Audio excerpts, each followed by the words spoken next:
Everything awesome. Awesome. All right. Thanks a lot. Well, welcome everyone. Thanks so much for coming.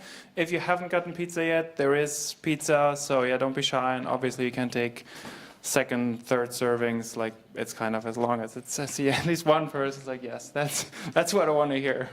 Awesome. Thank you. Yeah, I appreciate the enthusiasm about the pizza, and hopefully you'll maintain that enthusiasm when we talk about UYES and the David R. Keller Sustainability Prize.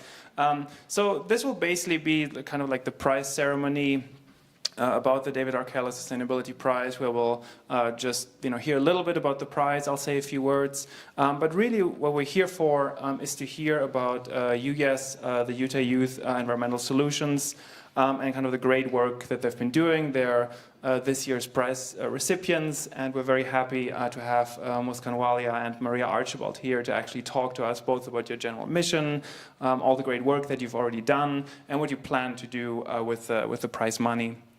But before we get to that, I just kind of want to say a few words just about the Sustainability Week, which actually is this week, as well as about the prize.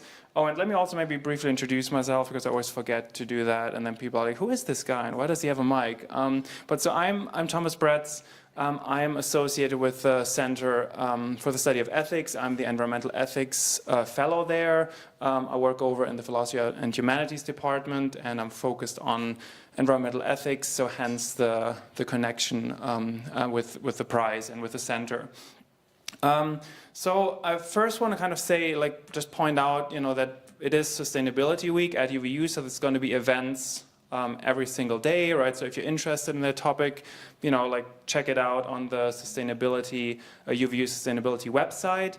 I want to point out one event in particular. Tomorrow we have another event that is sponsored and organized by the Center for the Study of Ethics, which is the Environmental Ethics Symposium, where we'll hear various talks and panels from 9 a.m. until 2 p.m. on the topic of environmentalisms. And what that means is just that we hear various different perspectives on nature and the environment, right? Like artistic perspectives, scientific perspective, business perspectives, right? So that's going to be the theme. And I want to particularly invite you to come to our keynote, which will be given by Dr. Danielle Andrus from the U. And she has actually published a book on indigenous environmental activism, and she'll talk about indigenous land ethics in the Nuclear West at 11 a.m. in this very room. So that'll go until 11:50 a.m. So I really want to invite you to that as well. Now, before handing over the mic to our awardees, if that's a word, I don't know. I want to say a few things about what this prize is, right? How it came to be, what it's about, right? I already said that it's called the David R. Keller Sustainability Prize, and it is named after the late David R. Keller, who was actually, like myself, a professor of environmental ethics here at UVU until his untimely passing in 2013. And I will say, right, for me, in terms of my job, actually awarding this prize and even just reading all the applications is one of my favorite parts of this job, just because I think when you look at sustainability issues, sometimes it can be a bit of a bummer, but actually seeing all the great work that people are doing in Utah and that they're doing on the ground is really great. And I think that's definitely true for UYES as well. And this prize definitely wouldn't be possible without David Keller, who really, I think, was not just a really interesting philosopher who thought a lot about the environment, but he also was a tireless advocate for sustainability and environmental issues, right, in Utah County at UVU. And he really, I think, didn't just stick to philosophy, but he really also worked, right, across disciplines. He worked with policymakers, and he worked with scientists. He actually was the director of the Center for the Study of Ethics from 1999 until he sadly passed away in 2013. And he really, I think, was a beloved colleague and friend for many of us at UVU. And maybe one last thing about David, right? If you're actually interested in his thinking, there is actually a book that was posthumously published that he was working on in 2019 called Ecology and Justice, and I think it's a really great book. So if you're interested in environmental ethics and philosophy, you should really check this out. And I do think it's fair to say that UVU wouldn't be where it is today in terms of sustainability. Wouldn't it have been for David's work in this regard? I also definitely want to mention that this prize wouldn't be possible without the long-standing, unfailing, and generous support by the Keller Family Foundation. And I think we have members of the Keller family watching in the live stream right now. They couldn't be with us today, but maybe let's give them a round of applause for that. So thank you very much. Because I do think that this prize and these events mean a lot to UVU and also the surrounding communities, because it is ultimately about making the world a better place. And this is, I think, what this prize is all about. Right? It's really about supporting organizations that really do exceptional work, right, in the sustainability sector and really try to make the world better. And I do think, right, like Utah Youth Environmental Solutions really fits that bill. So without further ado, please join me in welcoming Muskan Walia and Maria Archibald, the prize recipients for this year. I'm just gonna hold it. Oh, okay, sorry about that. Thank you. Of course. Hi, everyone. My name is Maria Archibald, and I have been working with UYES for a few years now, I think since 3 years, since 2020. And I first connected with UYES when I was a graduate student at the University of Utah. Plug for your keynote speaker, Danielle Endries. She was actually my thesis advisor, so she's really cool. You should definitely come see her talk. But while I was working on my thesis, I was looking into education and how education can be used to effectively mobilize young people around climate justice and environmental justice. And that's when I first connected with UYES. So I myself am not really a youth anymore. Sadly, but so I'm a bit older than most of the other youth organizers. But since 2020, I've sort of been in a bit of an advisor role to UYES, and I also currently work for the Utah chapter of the Sierra Club. So my role is kind of behind the scenes, mobilizing resources, and just helping these young people do incredible work. So that's a little bit about who I am, and I'll pass to Muskan. Hi guys, I'm Muskan. I'm a fourth-year student at the University of Utah. I'm studying math and philosophy, and I'm one of the environmental justice organizers at UYES. And I'll talk a little bit about how I got involved on the second slide, but I wanted to sort of highlight our team here. This is kind of our core group of organizers. We've got Emma, Lola, Alan, and then me and Maria. So this is kind of our group, and then we'll talk about kind of how the network extends. So I'll start with, so we'll start with what UYES is. So we are predominantly youth of color led, and we are trying to empower young people in Utah to mobilize around the climate and environmental justice issues through three things. So we've got kind of a three-pronged approach, which is legislation, education, and direct action. So what we're really trying to do is connect young people to stakeholders, to organizations, and cultivate these reciprocal relationships between them, so that youth kind of have a voice in the political conversation. So the first kind of big thing that our group did was in 2017, we passed HCR 7, which was Utah's first official recognition of climate change, which was huge to be youth-led. And of course, we had incredible adult allies and people in the legislature that kind of supported and made it through with the final push. And then we kind of continued this advocacy by starting 100% clean energy campaigns. So we started in Salt Lake City School District, and a group of young people were able to pass that successfully in June of 2020 to commit Salt Lake City School District to 100% clean energy. And then in 2021, I believe, Park City School District did the same, and now our students sit on those task forces for implementation. And then we've got a few active campaigns. So Davis School District is actually the team that I led, and that's how I got involved. Was I started a clean energy campaign, and we have sort of helped with policy revisions, and that's received national recognition from the Biden administration, and the Granite team has received a lot of IRA funding for Granite School District to sort of continue with the 100% clean energy work. So those were kind of the things that we started with, but we are also, in addition to clean energy,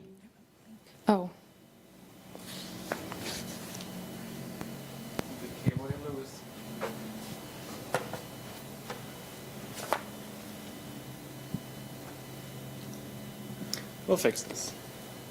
Okay. Let's see. What is that? Let me try to turn it. Is the projector still on? Brian, the projector still looks on over there, right? Let me just maybe unplug it and put it back in and see if that does anything.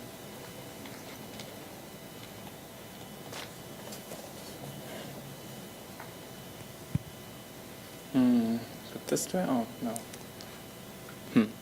All right, let's maybe turn it on and off again and see if that does anything. Okay.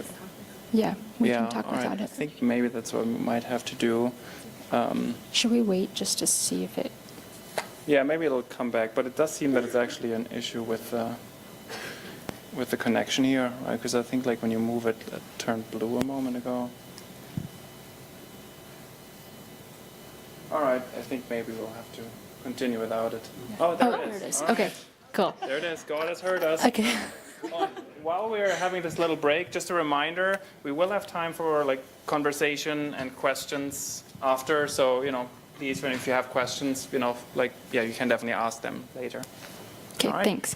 Okay, so in addition to the clean energy campaigns, we also have a water campaign that's undergoing that's about water management in the American Southwest with a particular emphasis on protecting the Great Salt Lake.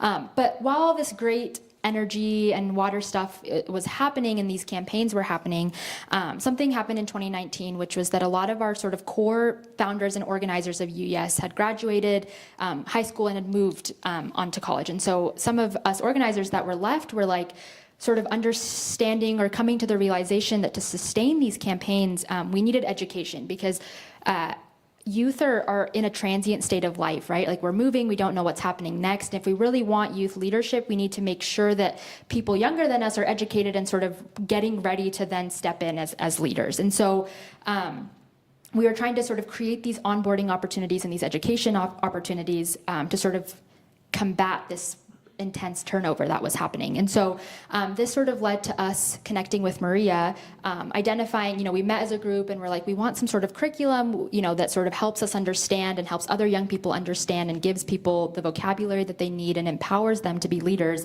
And so we met up with Maria, who was doing this for her thesis, and we sort of developed a curriculum that really committed young people to environmental justice and not just gave them the information, but then gave them the resources and tools that they need to then take action. Because I felt like, and a lot of us felt like, we're given information all the time and then we don't really know what to do, and so we're just like stuck with that information.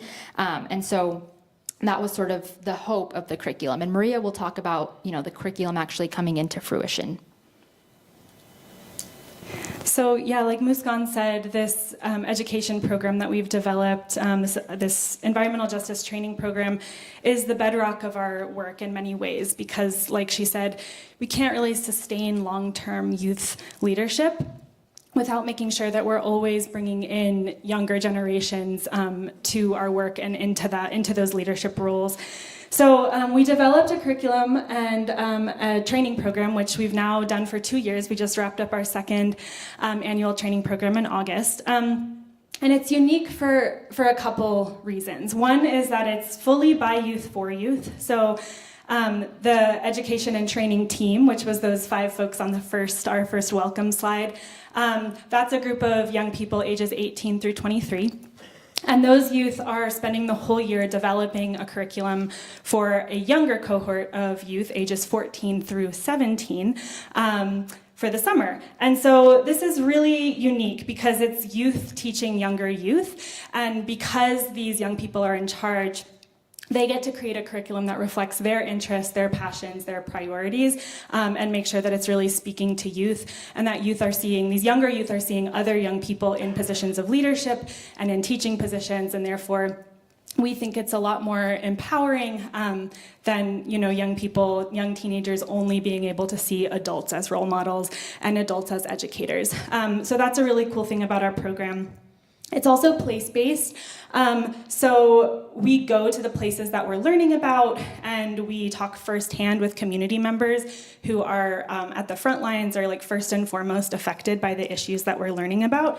So, for example, this past summer, our environmental justice program was focused on the crisis at the Great Salt Lake, which is rapidly drying up and disappearing, and threatening public health and biodiversity across Salt Lake Valley. And so we went to the Great Salt Lake and we met with scientists there and helped scientists conduct their research at the lake. We spoke with indigenous leaders. We learned about upstream water diversions from the tributaries to the Great Salt Lake at the tributaries. So this second picture was taken on a camping trip along the Bear River, which is the primary tributary to the Great Salt Lake. So we're really focused on doing this firsthand, place-based and community-rooted education so that these young people are actually seeing the problems, learning from the landscape itself, and learning from the people that are most affected by the issues we're discussing. And another thing that I think makes our program really unique is that it's action-oriented. So we're really keen on combining theory and practice. A lot of our youth organizers noted that their experience in high school was really focused on theory. They got too much of this is what's wrong in their environmental science classes. And they came out of those classes feeling really overwhelmed and disempowered. They're like, yeah, I know about climate change and I know about environmental injustice and it's horrible and I have no idea what to do about it. And so that was a thing that we heard a lot from our youth organizers. And so we decided, look, if we're gonna have a program that is investigating these really, really deep systemic issues, we have to be pairing that with practice and actually equipping these young people with the tools to organize and the tools to do something about it. So our curriculum has that theory. We do really deep dives into looking at how systems of oppression, particularly extractive economies, colonialism, and white supremacy are at the root of environmental injustice. But then throughout the program, the students are also learning tangible skills to organize around these issues. And after the program concludes, we coach them for about 6 to 8 weeks in actually preparing and implementing their own direct action. So they get this theoretical perspective and then also these hands-on skills. And then after the program concludes, they put those skills to use and actually organize and action themselves.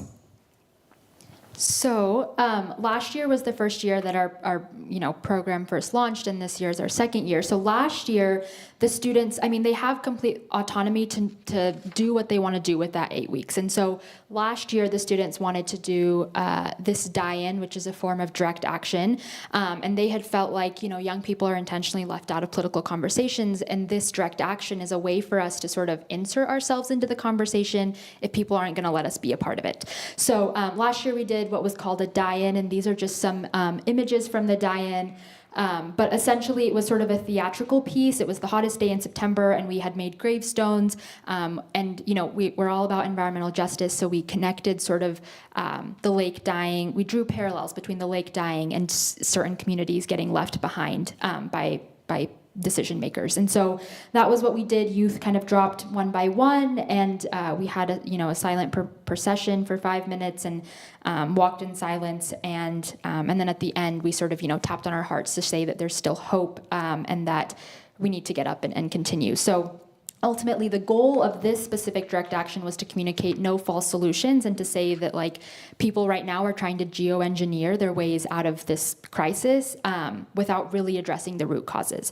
So it really was supposed to demonstrate sort of the urgency of the situation, that immediate action was needed, and really draw attention to the lake. And I think it did that. So this year, the students had the choice of what they wanted to do, and they wanted to do something similar. They wanted to do a direct action, and this year we're doing a countdown. It's on Saturday from 11 to 1 at the Great Saltaire, so y'all should come.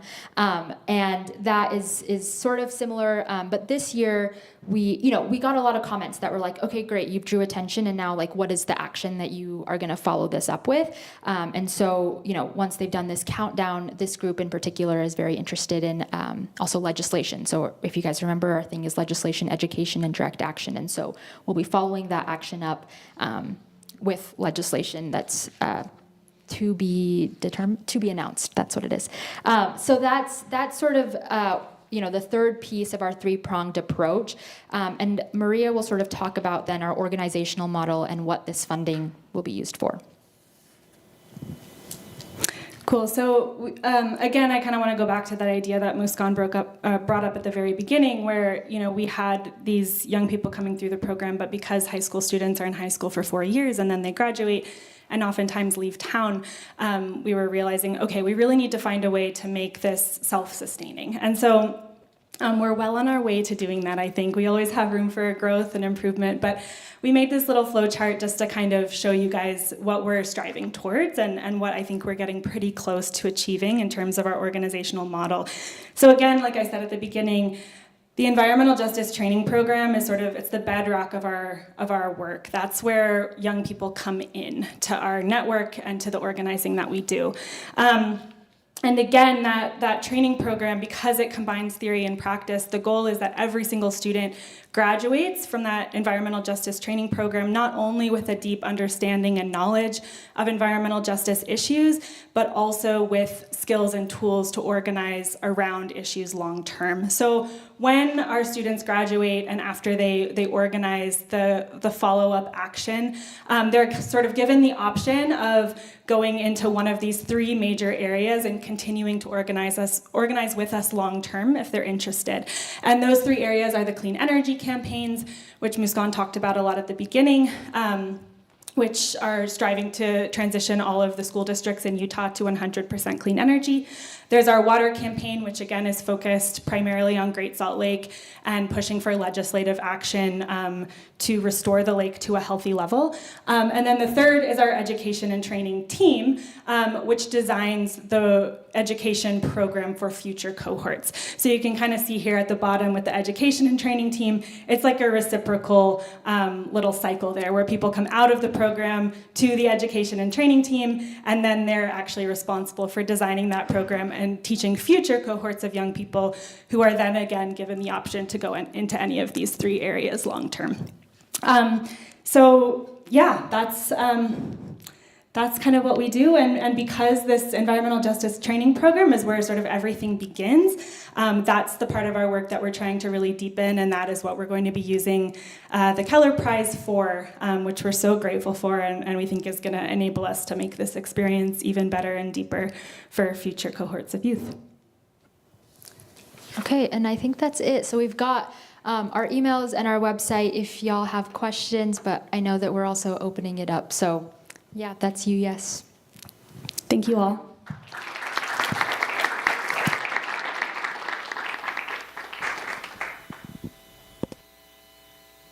Questions? Do you want to field your own question? Do you want me to do it? I'm fine either way. Yeah. How can youth get involved in this program? Is it specific by school, or do they have an application, or how can they get involved? Yeah, we put out an application every year. In the past, our program has taken place in August, and so the application comes out in about April, May. I think this year we're aiming to do the program a little earlier, maybe in June, so I'd say like February-ish, we'll probably be posting the application to participate in the summer program.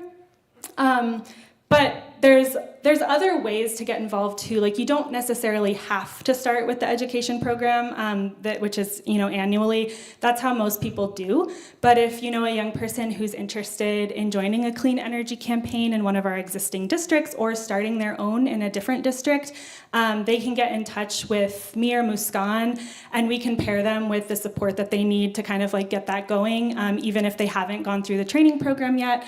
And I would say the same kind of goes for water. Our water campaign is less developed. We're kind of currently developing that campaign, but if young people are really interested in water, coming to our action this Saturday would be a great way to kind of meet us and just sort of see what we do unfold. And then if they're interested, we can also connect with them and kind of help one-on-one onboard them. So our education program is like our mass onboarding event, but if somebody's really passionate, they can always just reach out and we can get them involved in a different pathway. Thank you. Yeah. Are you working with any local nonprofits? Sorry, maybe Nicholas, wait for the mic just for the live stream. Yeah, Not a problem. Sorry. No worries. Are you working with any local nonprofits that are focused on similar issues, like things like UC or Utah Clean Energy or Heal Utah or anyone like that? I'll start and then you can fill in. Okay, so Maria said that she's a part of Sierra Club Utah chapter. So they are kind of like our parent right now, and kind of help us. And that's kind of the main, with staff support, with just like resources, all of those things. And then, I mean, I don't know, HEAL, do you think? HEAL's not, HEAL, so in terms of our water work, we're mostly working with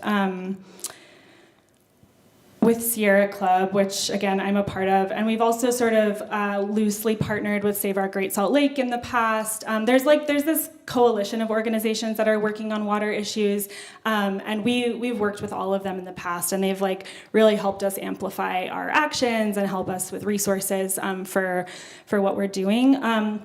In terms of energy work, I think I can't speak to whether or not we've partnered with HEAL on energy or not in the past, actually, because I'm fairly newer to that side of things, but it's possible. We could find out and get back to you. But there's definitely a coalition of nonprofits in Salt Lake City and the surrounding areas that are really focused on water work, and we have partnered with that entire coalition in the past.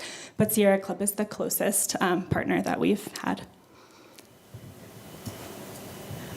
Hi, I'm very worried about the Great Salt Lake, as most of you are as well. And I wondered if you are able to access representatives and senators and have aides, or what kind of lobbying efforts you can do for water projects that will affect the Great Salt Lake. I know there are very wealthy developers, some people call them water buffaloes, who want to divert the water away still. And I'm wondering if you have any good targets, any good bills that you see coming up. You should take that one. Yeah, so we do have, so Becky Davis is the person that we've worked with in the past, the legislator that we've worked with in the past she sponsored the HCR. Becky Edwards. Sorry, Becky Edwards. She sponsored the legislation to recognize climate change in 2018, I believe that was passed. And so she's been a partner of ours in the past. We also are in touch with Representative Briscoe and Senator Bluen from Salt Lake City. We're currently working on like expanding and forming more relationships with Republican legislators, because we know in Utah it's really important to have those relationships to push through bipartisan legislation. So that's something that we're actively working on. Again, this water campaign that we're working on is sort of in the development phase, so we're still doing a lot of deep like relationship building and trying to expand our legislator allies from from champions to also some other folks that might be a little bit more hesitant but willing to partner and get some bipartisan legislation through. So yeah, I hope that answers your question. There's this upcoming session. There's unfortunately a lot of pretty bad things that we are expecting to come through. So I think there's going to be a big focus this legislative session on kind of fighting some bad water bills. But we're also in discussions about a couple bills that we're hoping maybe to run. And our big goal is to restore the lake to 4198 feet, which is what scientists agree is the minimum healthy elevation for the Great Salt Lake. So we really want to see solutions that actually get wet water to the lake, and so we're in discussions about a couple bills that would get us started towards that.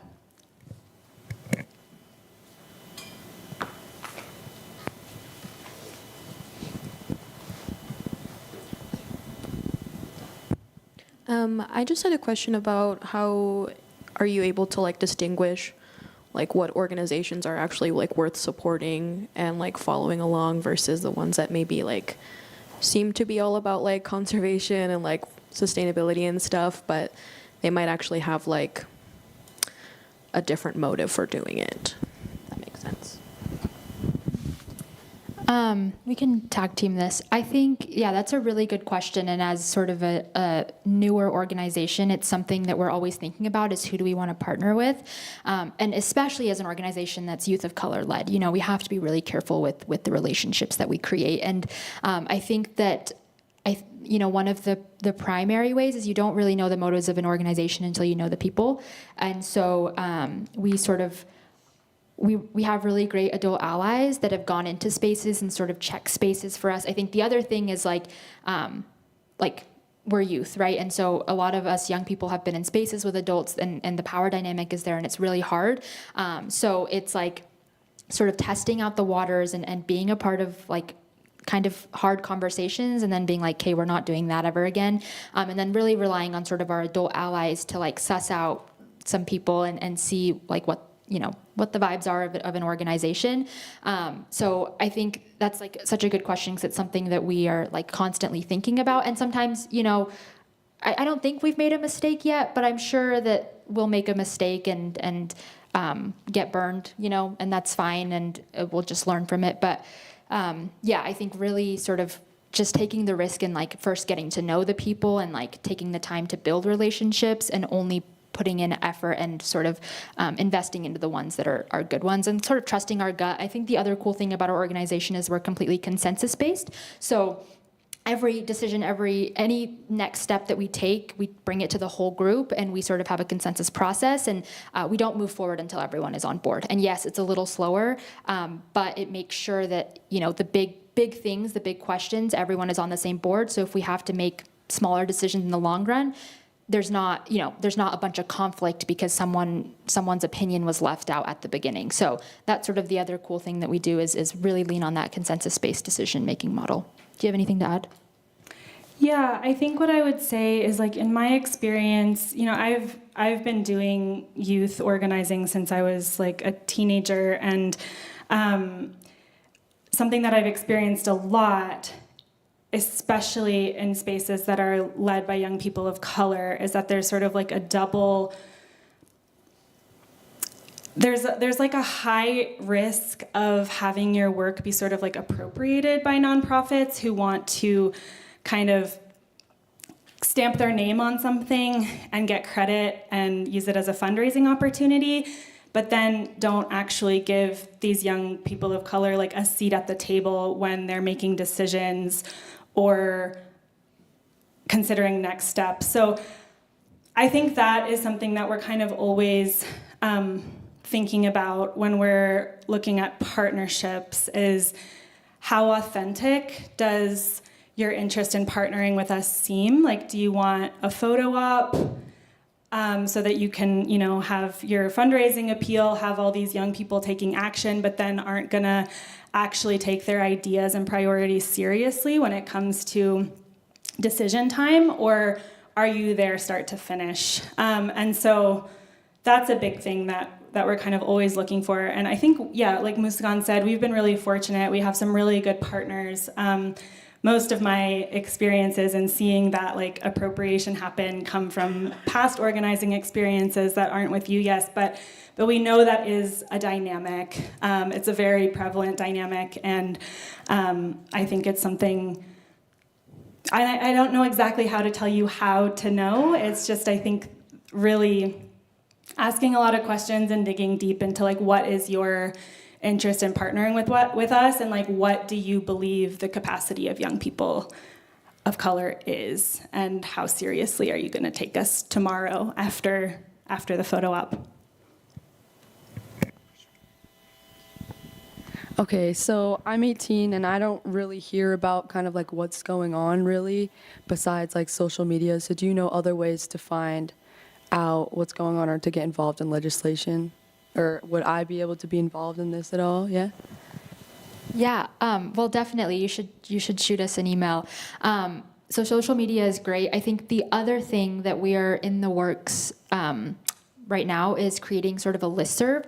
So all these like great organizations have their own listserv, and like us normal people are like left out of it, So we're creating a listserv specifically for young people that sort of is, you can just like get emails. We'll just send out mass emails of what's going on and when we need people. And I don't, maybe we could make it like a text thing. I have no idea, but like, so that's like another way where there's like quick calls to action, or like, hey, I think that, like, depending, we'll do like a capacity thing, like this is like more intense, this is like super low key, and so that's kind of the big thing that we're working on, but we're also open to hear ideas, because I know it's definitely a struggle. But yeah, do you have anything to add? Yeah, I would say we should have put our Instagram on here, but our Instagram is just at Utah Yes, so it's just the first half of that that website, and that's where we're most active and kind of updating people about opportunities. I would say if you can, like, try to come on Saturday, because that's going to be like a meeting place of a lot of young activists that are doing work around water, and I think that'll be a great opportunity to meet people who really care and are involved in this issue. I'd say in terms of news, is it called the Great Salt Lake Collaborative? Is that what it's called? There's like a news coalition kind of like a bunch of different publications that have formed the Great Salt Lake Collaborative, where they do a lot of reporting on the Great Salt Lake. So I would say to look that up and to kind of follow that, because that's, I think, where you'll get a lot of good news about what's happening at Great Salt Lake specifically. Also in terms of legislative action, which I think you asked about too, again, UYES partners closely with Sierra Club, which is the organization that employs me. And on November 9th, we're having a lobbying training for anyone in the community that's interested in learning how to lobby, just to kind of like get people past that like intimidation stage, because it can be really scary to go to the Capitol and talk to legislators for the first time. And I think that's a serious barrier for a lot of people who might want to get involved but don't know where to start or feel too nervous. So I would say if you can also check out that lobbying training and come out, and then we'll be giving the folks that come lots of opportunities to engage throughout the legislative session, both with UYES and with this larger coalition of volunteers who spend time up at the Capitol during the legislative session. So I think those are a couple good places to start. I hope that helps.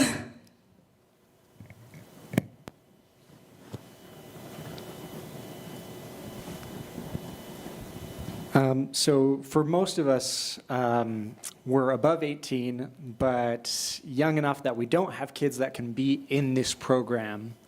But what can we do as people who like this? This is a great thing that I wish I'd had when I was younger.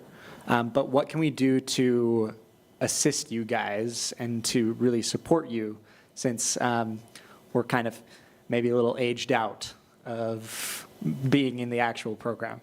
Yeah. Do you want to take this one? Muskan's also more older than 18. Yeah. So am I. Yeah, so unfortunately, just because of like legalities, we can't have a mixed group of adults and minors in our education program. But there are a lot of young adults who are part of our organizing teams. So I would say, yeah, get in touch. And again, like, it wouldn't be that traditional route of like starting in the education program and then kind of getting paired with a campaign. But we definitely do have a lot of organizers who stay with us for like years after high school. Most people start in high school and then like stay on afterwards.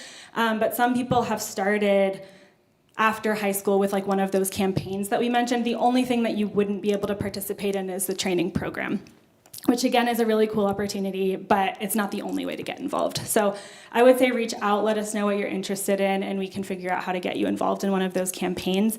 The other thing that we've talked about working on, which we haven't really done yet, so can't make any promises about this, but we've talked about sort of making some of our curriculum like accessible to a broader group of people. So we have this program that, you know, it's an intensive, longer-term program for this cohort of young people, and of course that's really valuable and a different experience. But we've talked about like taking some of those workshops and like doing them for like other people that aren't necessarily youth in that age group. So stay tuned, because we might at some point in the near-ish future have education opportunities for a broader audience.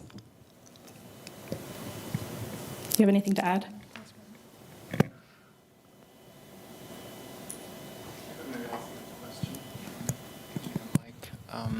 Thank you for that. I think this is maybe kind of echoing what a lot of people have asked, but maybe kind of taking it into a little more maybe personal direction, right? Because I do think that, as you've mentioned, right, if you talk about some of these things, it can seem really overwhelming, and it also can seem kind of, you know, that you kind of think, well, what can I do as an individual, right?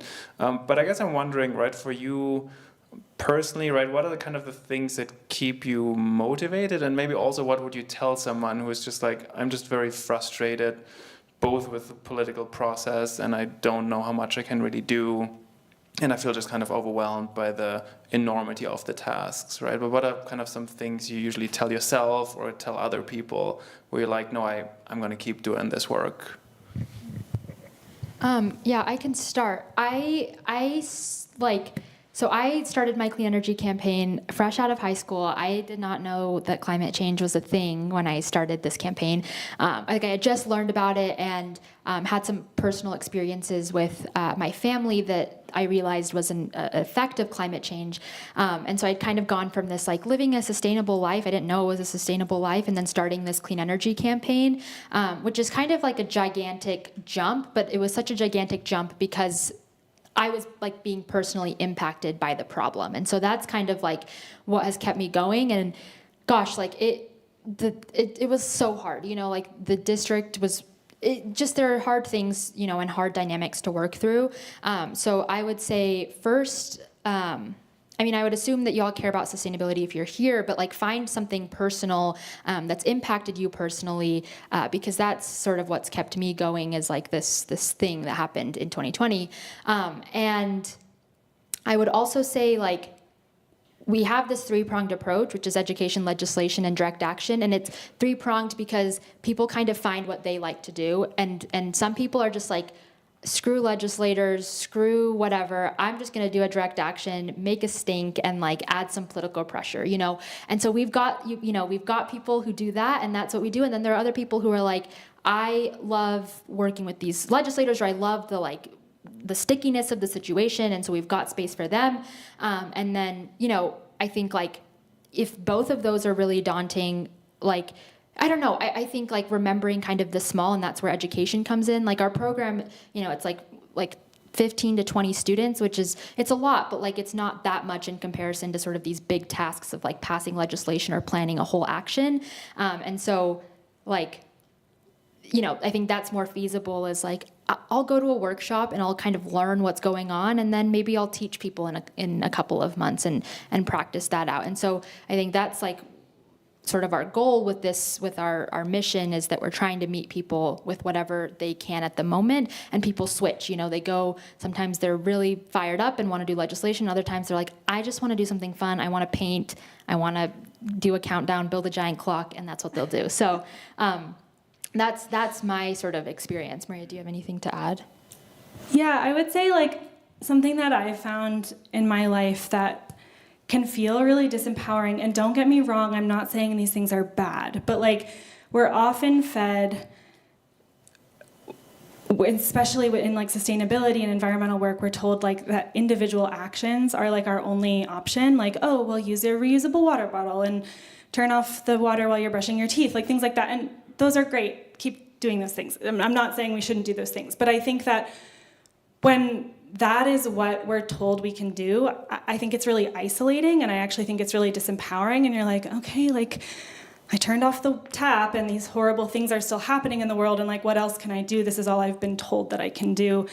So at UYES we take like a yes and approach. We're like, yeah, sure, keep doing those things, but like we're trying to connect young people to a broader community of people that are taking action together, because we think that like collective action is what's actually going to combat the systems that are perpetuating climate change and environmental degradation and injustice. And so, yeah, I think this collective approach is really what we do, and we have a whole workshop that we do that's like focused on power. Muskan, do you want to talk about it? Okay, Muskan led it this year, and it was really good. And we're just talking about like the different forms of power and how we all have this like power within ourselves, right? And we can like exercise that through individual action.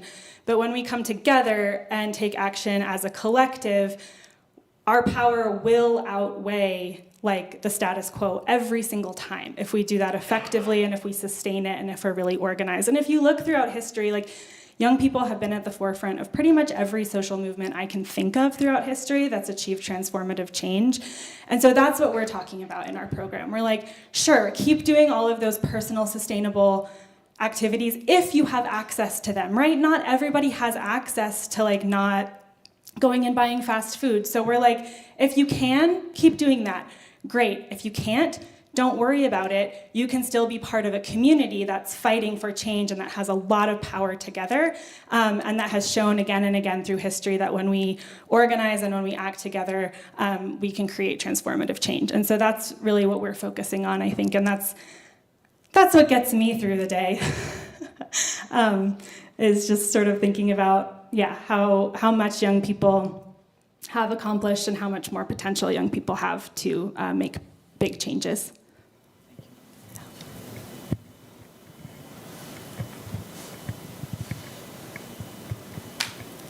Could just grab the mic.